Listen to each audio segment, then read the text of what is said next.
Hi అండి. తెలంగాణ గురుకులాల్లో కావచ్చు, స్కూళ్ళలో కావచ్చు, ఫుడ్ పాయిజన్ ఎందుకు జరుగుతుంది అనే అంశాల గురించి మనం చర్చించుకుంటే ఇక్కడ ఇక్కడ తెలిసిన విషయం ఏందంటే, నాసిరకం బియ్యం, కుళ్ళిపోయిన కూరగాయలతో వండడం వల్లే ఈ ఫుడ్ పాయిజన్ జరిగిందని చెప్పేసి మనకు చాలా క్లారిటీగా అర్థమవుతుంది. నిన్న ఒక సోషల్ మీడియా పర్సన్ వచ్చేసి మనకు మాగునూరు స్కూల్‌ని సందర్శించడం జరిగింది. అక్కడికి పోతే చూస్తే మాత్రం అక్కడ కొద్దిగా వాళ్ళు విద్యార్థులు చెప్పిన విషయాలేందంటే వాళ్ళు అన్నం గూడా పలుకులు పలుకులుగా ఉంటుంది. ఉడికి ఉడకని అన్నం బెడుతుర్రు. వంకాయ, టమాటా వండితే వంకాయ ఉడకట్లేదు, టమాటా ఉడకట్లేదు. ప్లస్ గుడ్లు బెడితే గుడ్డు గూడా సరిగ్గా ఉడకట్లేదు. అన్నీ నాసిరకం జేసి పెడుతుర్రు. దానివల్లే మాకు ఫుడ్ పాయిజన్ అయితుందని జెప్పేసి లిటరల్ గూడా చాలా మంది చెప్పడం జరిగింది.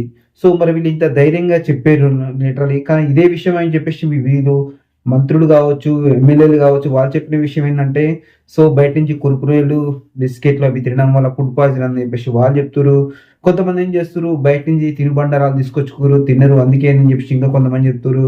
ఇంకా కొంతమంది ఏం చేస్తుర్రు, ఇంటి దగ్గర నుంచి దీపావళికెళ్ళినప్పుడు మురుకులు, అప్పాలు అవి తీసుకొచ్చుకుర్రు. అవి తినడం వల్లే ఫుడ్ పాయిజన్ అయితుందని చెప్పేసి ఒకరికొకరు పొంతన లేకుండా కూడా చెప్తారు లిటరల్‌గా మనం చూసుకుంటే. అసలు విషయం గనుక మనం మాట్లాడుకుంటే ఇక్కడ తెలిసిన విషయం ఏందంటే 100కి 100% అన్నం సరిగా వండకపోవడం, నాసిరకం బియ్యం తీసుకురావడం, అన్నం పలుకులు పలుకులు ఉండడం. పలుకులు పలుకులు అన్నం తినడం వల్ల ఈ ఫుడ్ పాయిజన్ అయిందని చెప్పేసి మనకు చాలా క్లారిటీగా అర్థమవుతుంది.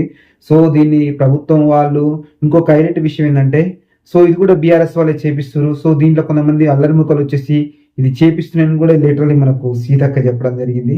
అసలు ఏం జరుగుతుందో నాకు అర్థం కావట్లేదు. ఆడ పిల్లలు ఫుడ్ పాయిజన్ అయి చనిపోతే దానికి బీఆర్ఎస్ వాళ్ళకు సంబంధం ఏందో నాకు అర్థం కావట్లేదు. బీఆర్ఎస్ హయాంలో జరిగిందని చెప్పండి. ఓకే. యాక్సెప్ట్ చేస్తారు ఎవరైనా బీఆర్ఎస్ హయాంలో జరిగింది. ఇప్పుడు మీ హయాంలో జరుగుతుంది. వాళ్ళ దాన్నే మీరు కంటిన్యూ చేసుకొని వస్తున్నారని అది చెప్తే ఓకే. బట్ ఏంటంటే ప్రతి దానికి బీఆర్ఎస్ ఎక్కడ ధర్నా చేసినా బీఆర్ఎస్ వస్తా ఉంది. ఒకడన్నా రాష్ట్రలోక చేసినా బీఆర్ఎస్ వస్తా ఉంది. ఎవడన్నా చచ్చిపోయినా బీఆర్ఎస్ వస్తా ఉంది. అన్నీ బీఆర్ఎస్ వస్తా ఉంది చెప్పేసి అని ఇలా నలుగురు ఉంటే నలుగురు నాలుగు రకాలుగా చెప్పడం జరుగుతుంది. లిటరల్‌గా మనం చూసుకుంటే. అసలు విషయం అయితే ఇది. మరి బీఆర్ఎస్ హయాంలో జరిగిందంటే బీఆర్ఎస్ హయాంలో కూడా జరిగింది, జరగలేదని చెప్పే ఛాన్సెస్ లేవు. అక్కడ కూడా అడపాదడపా జరిగినాయి. ఇప్పుడు మీ దగ్గర కూడా జరుగుతుంది.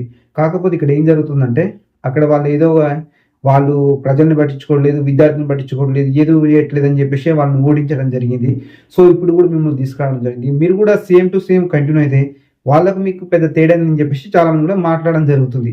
ప్రతిసారి బీఆర్ఎస్, బీఆర్ఎస్, బీఆర్ఎస్ అంటే అసలు బీఆర్ఎస్ అనే దాన్ని అసలు పక్కన పడేయాలి. అసలు బీఆర్ఎస్‌ని పట్టించుకునే ఛాన్స్ లేదు. బీఆర్ఎస్‌ని ఎవరు కూడా పట్టించుకోవద్దు. ప్రస్తుతం జరుగుతుంది. 10 నెలల నుంచి 11 నెలల నుంచి చూసుకుంటే 48 మంది పిల్లలు చనిపోయారు. దానికి కారకులెవరు? దీనికి ప్రభుత్వ బాధ్యత వహిస్తుందా? వహించదా? అది మాత్రమే మాట్లాడాలి. అసలు దానికి కారణాలేంటి? ఇప్పుడు ఏముంది చూసుకునేది పిల్లలు ఏం చెప్తుర్రు?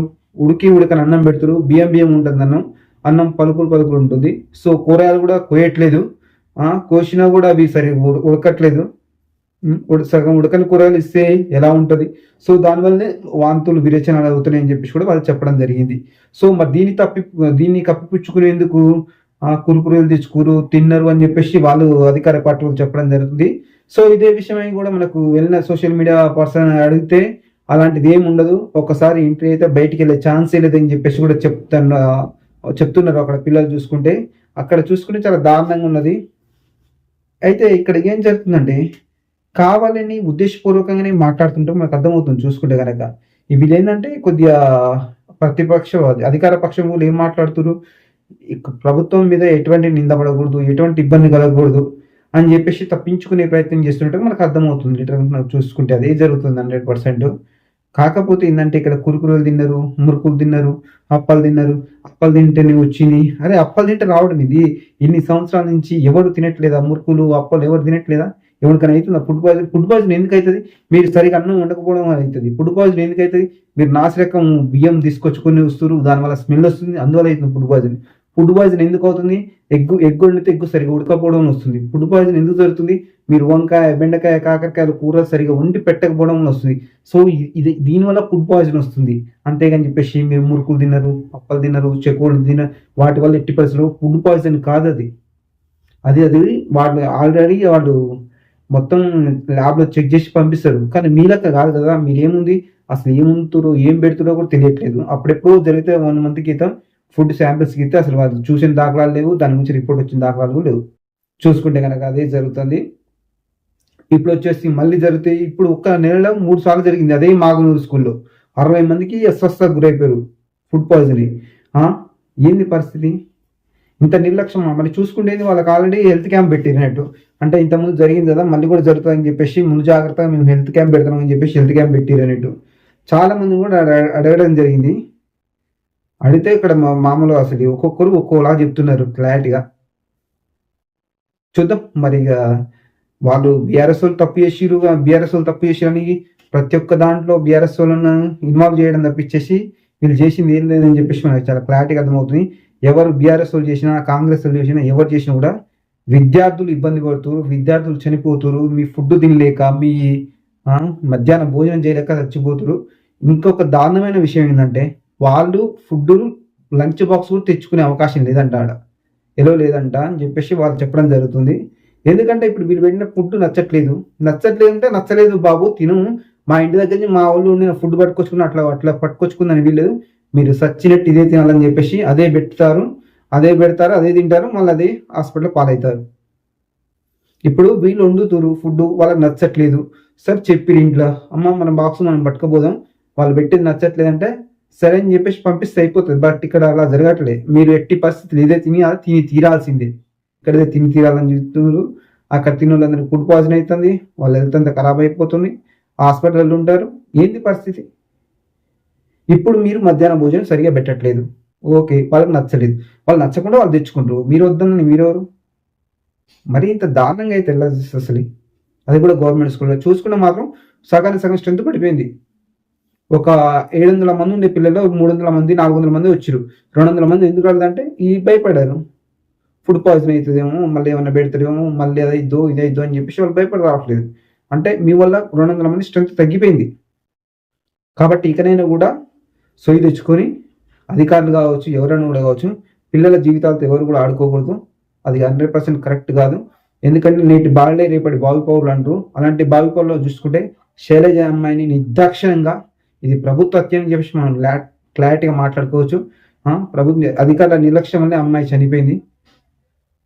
20 రోజులు పోరాడి చనిపోయింది. ఆ దారుణమైన విషయం ఏంటంటే ఆమెను చూడ్డానికి వెళ్ళడానికి కూడా ఎవరికి ఎంట్రీ లేదు. ఓన్లీ వాళ్ళకి సంబంధించిన మాత్రమే ఎంట్రీ ఉంది. వాళ్ళే మాత్రం పోయి చూసి వస్తారు. చుట్టూ పోలీసు బందోబస్తు. అక్కడ స్థానిక ఎమ్మెల్యే కావచ్చు, స్థానికంగా ఉన్న నాయకులు కావచ్చు, బీజేపీ నాయకులు కావచ్చు, బీఆర్ఎస్ నాయకులు కావచ్చు, ఎవరు కూడా ఎంట్రీ లేదు. అది కూడా కొంతమంది లిమిటెడ్ మెంబర్స్కి, అది కూడా వాళ్ళకి అధికార పార్టీకి సంబంధించిన లిమిటెడ్ మెంబర్స్కి ఎంట్రీ ఉంది. మిగతా వాళ్ళకు కూడా ఎవరికి ఎంట్రీ లేదు. మరి ఇది ఎందుకు దారిస్తుందో కూడా ఎవరికి అర్థం కావట్లేదు. ఇకనైనా స్పందించి దీనిపై ఒక కమిటీ చేసి అసలు ఫుడ్ పాయిజన్ కావడానికి కారణాలు ఏంటి, వీళ్ళు ఎక్కడ కూరగాయలు తీసుకొస్తారు, నాసిరకం కూరగాయలు ఎందుకు తీసుకొస్తారు, నాసిరకం బియ్యం ఎందుకు తీసుకొస్తారు, దీనిపై ఒక కమిటీ వేసి దానిపై తగిన చర్యలు తీసుకోవాలి.